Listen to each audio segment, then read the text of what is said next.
How to update the Snapchat application. Hi everybody, welcome back to our channel. In this guide, I'll be showing you the procedure on how can you update the Snapchat application. In order to update the Snapchat application, you need to follow these steps. Make sure that your device is connected to a stable internet connection.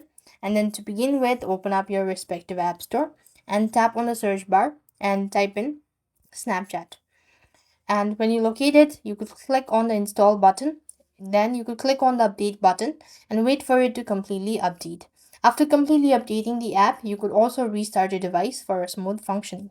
And if you're using an iOS device, you have to launch Open App Store, locate Snapchat, and then update the app to the latest version.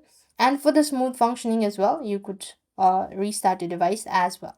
So that's how you could update the app. So that's it. I hope the video was helpful. Make sure to like, share, and subscribe. Thank you for watching. See you in the next video.